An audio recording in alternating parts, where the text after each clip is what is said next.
Amis du jour, chalutations.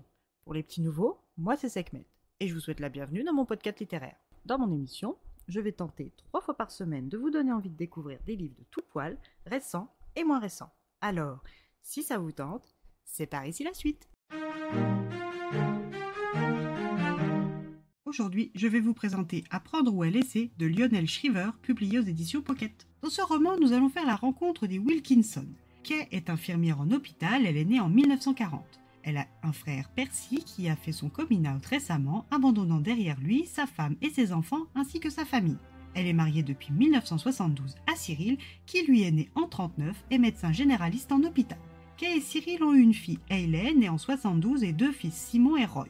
Quand nous arrivons dans leur maison, une grande bâtisse construite sur 3 niveaux située au sud de la Tamise dans le quartier de Lambus, Kay vient d'enterrer son père, Godfrey Potskit, âgé de 90 ans et atteint de sénilité depuis 10 ans. Kay, qui a à peine passé le cap de la cinquantaine, est vidée par les 10 années passées à devoir aider sa mère et le personnel soignant à changer, laver, contenir, garder, soigner son père. Ce dernier a fait vivre un enfer à sa mère, ne la reconnaissant plus et ne se rappelant que de sa précédente épouse Adélaïde, morte en 1920 de la grippe espagnole. Kay n'arrive pas à pleurer cet homme méchant et sale qu'était devenu son père, mais elle ne ressent pas non plus cette sensation de soulagement qu'elle espérait tant. Elle se sent juste vide. Cyril profite alors de son état moral pour lui proposer un pacte. À partir de ce jour, ils vivent pleinement jusqu'à, si le sort le décide, leurs 80 ans, puis tirent ensemble leur révérence avant que la vieillesse ne leur fasse perdre toute dignité comme Godfrey. Kay est de prime abord sceptique. Certes, elle redoute de devenir un poids comme l'a été son père, mais de là à penser au suicide, il y a un monde, voire deux. Mais Kay est une femme de la génération des silencieuses, et donc accepte l'idée de son mari, même si elle n'y adhère pas corps et âme. Cyril est satisfait et prépare une boîte noire qu'il place dans le réfrigérateur et qui contient des somnifères retirés du marché pour cause de surdosage accidentel fréquent. Cyril continue de travailler jusqu'à ses 65 ans alors que Kay s'est arrêtée à 55. Une fois tous les deux à la retraite, ils ont profité de tout ce temps libre pour faire des voyages à Malte, en Australie, à Las Vegas, au Key West et au Japon. Ils ont dîné, admiré des couchers de soleil, vu leurs enfants grandir et leurs petits-enfants aussi, du moins pour les premiers-nés. Mais la fin prévue par Cyril approche inexorablement, chaque année, chaque jour, chaque heure un peu plus. Si Kay aime la vie et s'occupe, Cyril quant à lui végète jusqu'à ce qu'en 2016, la question du Brexit ne soit sur le devant de la scène nationale. Il devient un militant actif et engagé pour le non et n'hésite pas à participer à des rassemblements et autres manifestations allant jusqu'à redonner espoir à Kay. Quand en 2019 la pandémie de Covid commence à sévir et que des mesures de quarantaine sont mises en place, Cyril raffermit sa volonté d'en finir.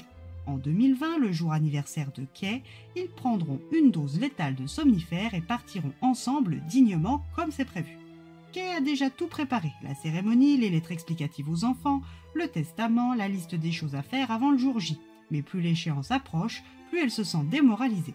Elle décide pour une fois de dire ce qu'elle ressent à son autoritaire et psychorigide de mari sur leur pacte. Mais comme toujours, en plus de 50 ans de mariage, c'est son avis à lui qui aura plus le droit au chapitre, et c'est grâce au levier de la culpabilisation qu'il obtiendra encore une fois gain de cause. Le soir de son anniversaire, Kay est fébrile, et après avoir fait un bon repas, ils prennent tous les deux les somnifères.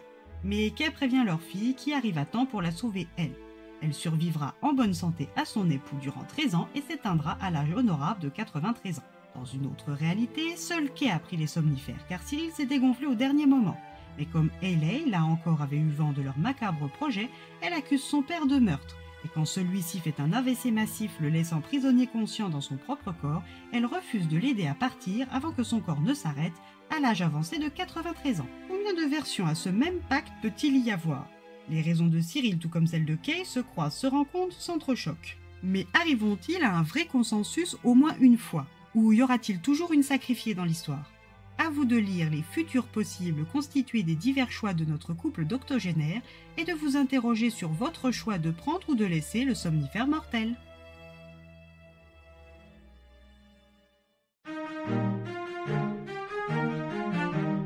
Un livre qui donne différents points de vue sur la vieillesse et son côté effrayant. On sait tous que dès notre naissance, nous commençons à vieillir et qu'à partir d'un certain moment, différent pour chacun d'entre nous, notre corps commence à nous montrer des signes de fatigue et ou de défaillance.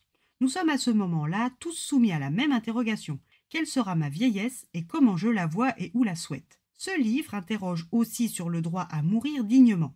Même si je n'ai pas pris beaucoup de plaisir dans ma lecture, j'ai aimé le propos de fond. Et bien voilà, j'en ai fini pour aujourd'hui. J'espère que cet épisode vous aura plu et vous aura donné des nouvelles idées de lecture.